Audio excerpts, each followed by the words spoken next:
Now, my dear TV friends, we are continuing this quaint chronology called Glendora Documentary 3, and we're up to 11 years old and the 6th grade.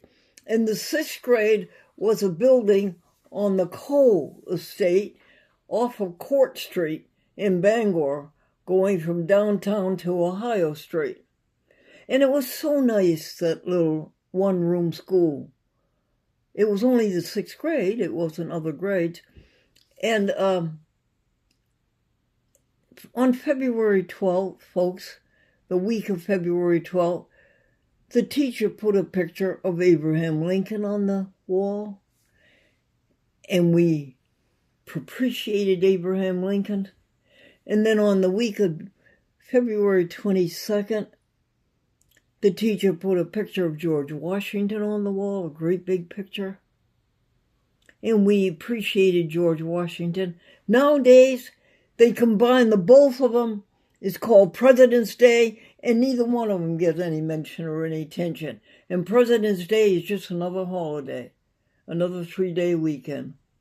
But I'll tell you something. Do you remember this? They had a thing called the Palmer Method to teach us the Palmer Method of writing. And you would go push, pull, push, pull, push, pull, push, pull, push, pull to learn to hold your pen right. And then you would have around and around and around and around and around ovals. And they made us do that every day. And every desk had an inkwell. Now that's pretty messy. And in that hole in the desk was a glass container.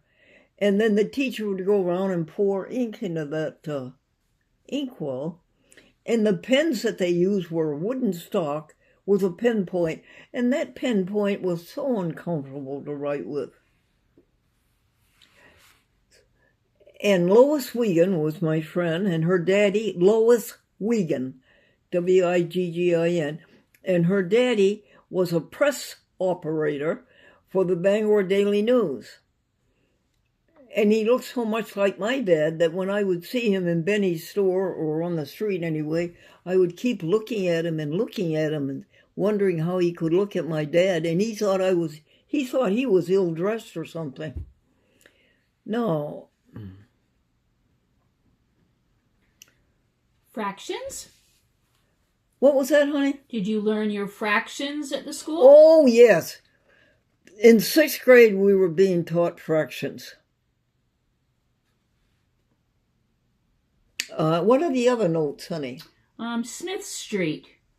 And we lived on Smith Street. And then missionaries. And Smith Street was next to the woods, between Upper Bangor a little bit and downtown Bangor.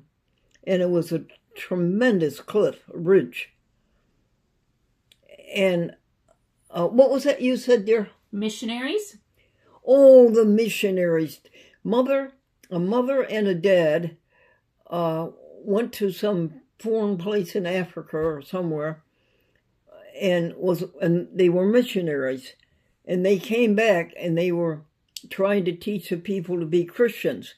And they came back here to start a missionary school. And I would go to it. They needed people so badly to go to it. And if I went 4 weeks, I got a certain color pin. And if I went 2 months, I got another color pin, and so forth. So I kept going to those missionary classes to get those pins. And then we went to Hannibal Hamlin School. Who was Hannibal Hamlin? Do you know? He was Vice President of the United States. Alexa, who was Hannibal Hamlin? Alexa, who was Hannibal Hamlin? Hannibal Hamlin was the 15th Vice President of the United States, serving from 1861 to 1865 under Lincoln. President Abraham Lincoln. Wow. He was the first Republican vice president and a strong abolitionist who supported Lincoln's key initiatives during the Civil War. Oh, thank you, Alexa. And he was from Bangor, and our school was named after him. Oh, hold everything, folks. We have bread in the oven that we're baking. That's fascinating. So isn't that interesting about Hannibal Hamlin? Alexa thought it was. Then I tried to think how to make a scooter. I wanted a scooter. I wanted a scooter in my house. We had huge houses. My mother was so adept at finding these old-fashioned Bangor large homes that had like 5 or 6 bedrooms and had back stairs and front stairs and downstairs, down cellar kitchens. And so I wanted to make a scooter. And I would lie in bed at night and figure how to put those boards together. And then I'd get up in the morning or the next day and I would try to put them together and they wouldn't go together. And I failed every time I tried to make anything. There was a First National on the corner of 3rd Street and Union Street. And they were selling Necco wafers, a package of Necco wafers, bigger than they are today. 2 for a nickel. They had a sale, 2 for a nickel. And I heard a hymn on the radio. I was at home, and the man was singing, I come to the garden alone, while the dew is still on the roses. And that was my mother's favorite hymn. And I ran to the grocery store to tell my mother to come home and listen to it. And she just laughed at me. She says, Glendora, by the time I get home, that hymn's going to be over. And then we lived at 90 Ohio Street and at 97 Ohio Street and 314 14th Street. And the Cassidy House, I can't remember what street that was on. It was right after Main Street going to Hamden. But as I say, my mother had the knack of picking out these beautiful homes. And we lived from one place to the other. And she would take boarders. That's why she bought big homes. Oh, yes, we lived over in Central Avenue. And the Bangor school system was quite advanced. They had the 633 plan. Have you ever heard of that? 6 years of elementary school, 3 years of junior high school, and 3 years of senior high school. Very advanced educational plan. And they built us 2 brand new junior high schools. Oh, they were beautiful. One wing was a gymnasium, one wing was the auditorium. Beautiful, new, classy classrooms. Oh, it was so nice. And Miss Peavy was my favorite teacher. She was a social studies teacher, and that was a new word in those days, social studies. We used to call it history and geography, remember? And Miss Burns, she taught Latin. And Trefethern, he taught algebra. And he was a wild man. He had some kind of a replaced foot or replaced leg. I think he was a veteran of some kind. And he had a temper. And one day he was at his desk and there was a blackboard on the side of the room in addition to the ones in front of the room. And he took a piece of chalk and he threw it at that blackboard right in front of all of us students. That was Trefethern. No, can you tell me some more things, hon? You had a home economics class? Oh, all these newfangled things in schools. Home economics, that was cooking. Well, we didn't have any kitchens in the Hannibal Hamlin School, so they made us go to the Bangor High School where there was a kitchen, and they taught us Hannibal Hamlin, and it took us a whole semester to make tapioca pudding. Pastry shop? Yes, and one more thing, friend. That was the first half of the year. The second half of the year, home economics with sewing, and it took us all semester, all that half year, to make an apron, which we never got a chance to use because we never had time to cook anything. Now, Bangor would be outdoor sports territory. I was given a pair of skates, beautiful skates, and I put them on to go over on the pond where all my friends were skating. And in half an hour, my hands and my toes were so cold, I thought I was going to have frostbite and gangrene any minute. So isn't that awful? And I never wore those skates again. I had them on once. It was Christmas, a lovely Christmas present. And I came home and I built a fire in the living room stove just to try to get warm. And then another Christmas, somebody gave me these beautiful hickory skis. And I took them up to the standpipe. Let me tell you a little bit about the standpipe. And I took them off the standpipe because there was a hill there. And I tried to ski up there. But my feet kept sliding off of the skis. The attachment, the strap, just wasn't made correctly so that the ski would stay on your foot. Well, anyway, the standpipe was a water tower for the city of Bangor, and it was way up on a hill. And the reason was it on a hill so that gravity could let the water go into the city. And it was all finished off in the beautiful white clapboards. And there was a porch around the top of it. And people were allowed to go up those winding spiral stairs and go and look at the city. And look far beyond the city. Wasn't that nice? Anything else, hon? Penny bag of candy? Yes.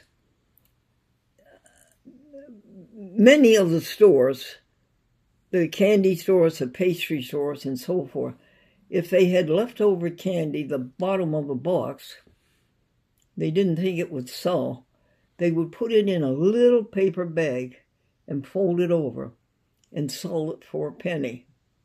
And put these bags on a tray on the top of the counter. And we thought we were so rich, so everything was opulent, that we could buy one of those bags of candy for a penny. Sometimes you got good things, sometimes you didn't. Like a cookie, like a brownie, something like that. What else, hon? Bangor Opera House? Oh, yes, the Bangor Opera House, a very famous performance hall. Paramount Pictures used to play there. My dad had that classy job at the Bangor Opera House. He had another job as a barber later on down on Main Street going toward Hamden. And that barber who owned that shop had lollipops because when he had children come in as customers, he had to calm them down with a lollipop because they didn't want to have their haircut. They were afraid. What else, honey? Lone Ranger? What was that, dear? The Lone Ranger. Oh, I used to listen to the Lone Ranger only because I wanted to hear the William Tell Overture. Ta-da, ta-da, ta-da, ta-da, dun-dun, dun-dun, dun-dun, dun-dun, dun, ta-da. And I'd like to hear that theme song. I never really liked the program much, but I had to hear that theme song, the William Tell Overture. And then there was a state program put on by the state government about the state of Maine. And, of course, it was all financial, mostly. But I used to listen to that program because they played a theme song at the beginning. Dear State of Maine. And I used to like to hear that. And go to the Newberries downtown. Do you remember 5 and dime stores? Oh, 5 and dime stores. And they had a candy counter. Do you remember the candy counter? It was a block of counters, and there were maybe 20 different counters. 20 different cubicles, and they all had a different kind of candy. And you would walk around and you'd say to the clerk, I want a pound of that. And then you say, I want a pound of this. And you walk around some more and you say, I want a pound of that. And I was always upset because I was a girl and I didn't have anything that had pockets. But I did have a pair of snow pants that had pockets, because I wanted to carry the candy in my pocket. But the snow pants pockets, the second day that you wore them from the time they were brand new, always got a hole in them. What else did we go and Helene? do? Helene? What, dear? Helene, your sister?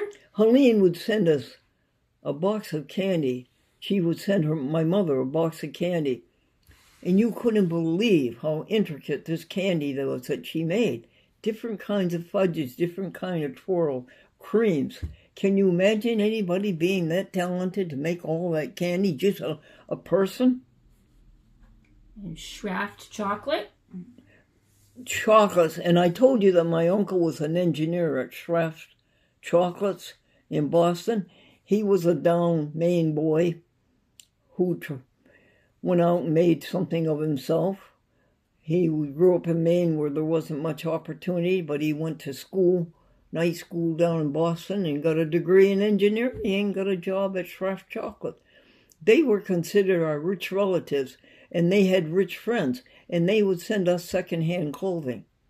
We didn't have the money, of course, to buy new clothing, or we had to sew our clothing, but they would send us secondhand clothing. It was pretty good. One of the boxes contained a Girl Scout uniform.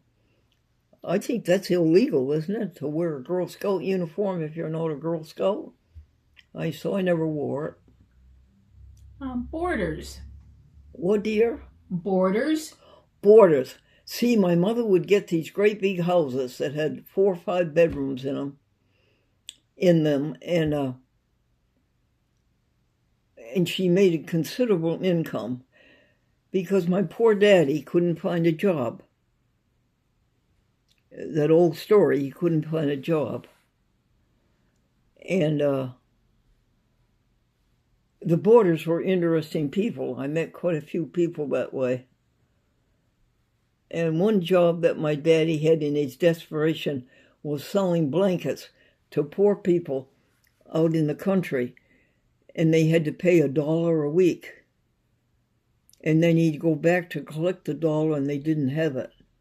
They didn't even have 50 cents. And the company made him reclaim the blanket. Can you imagine taking a blanket away from a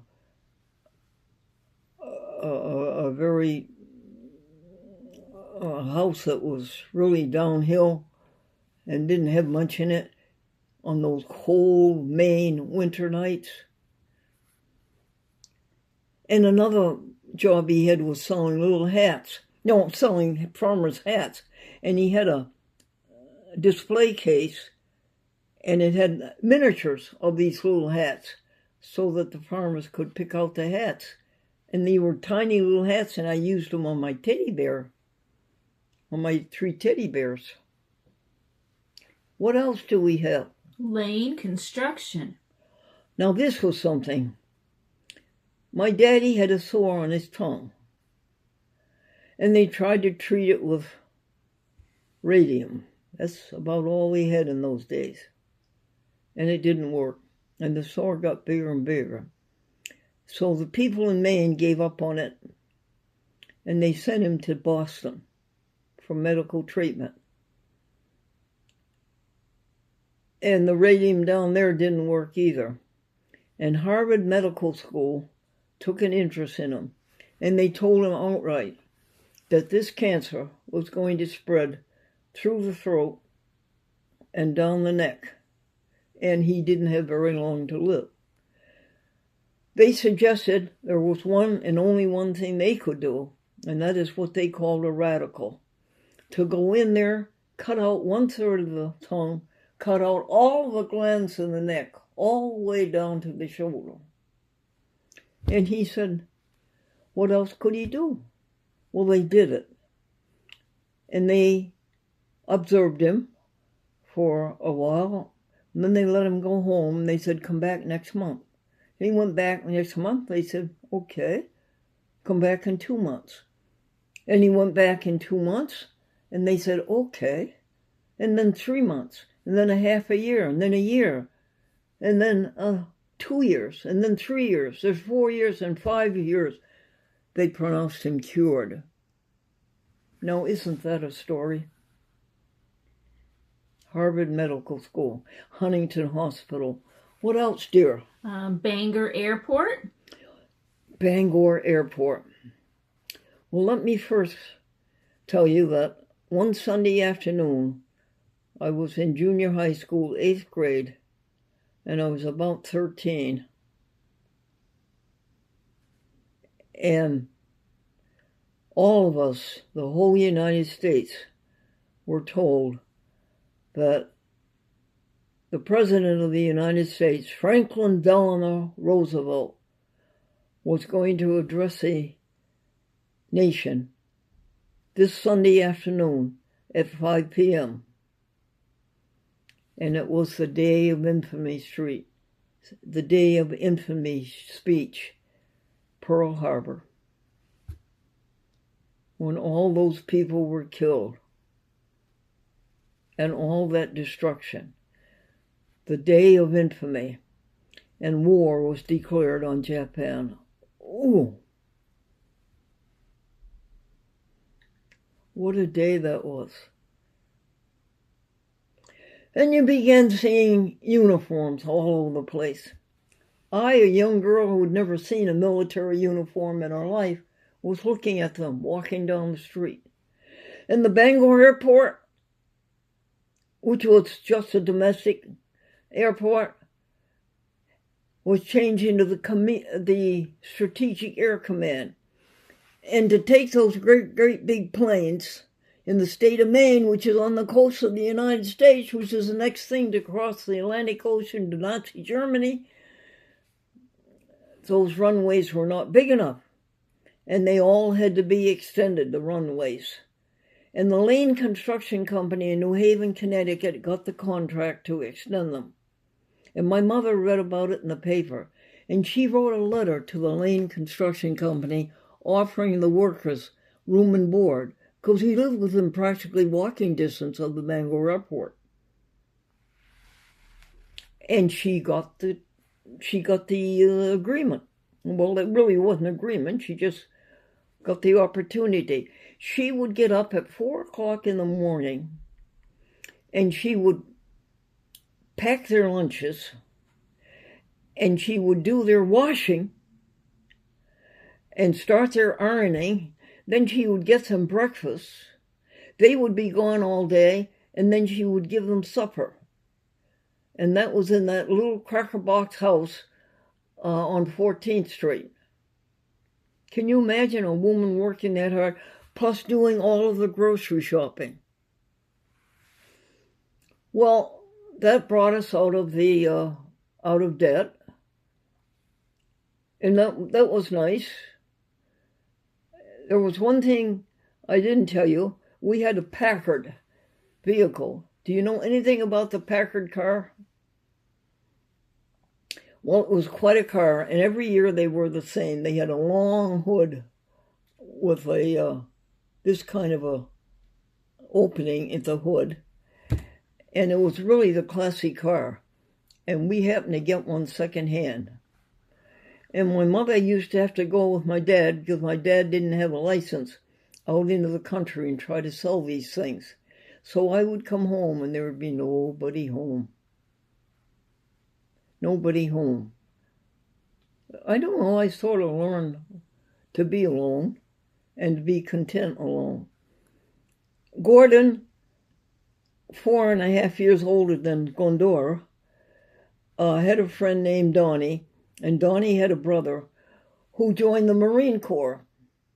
And Gordon saw that Marine uniform, the classy one with the blue pants and the red stripe and the jacket that covered up here the neck, and all those medals and things, and the great white hat with the U.S. Marine Corps signal on it. and he became enamored. And he dropped high school and he joined the Marines.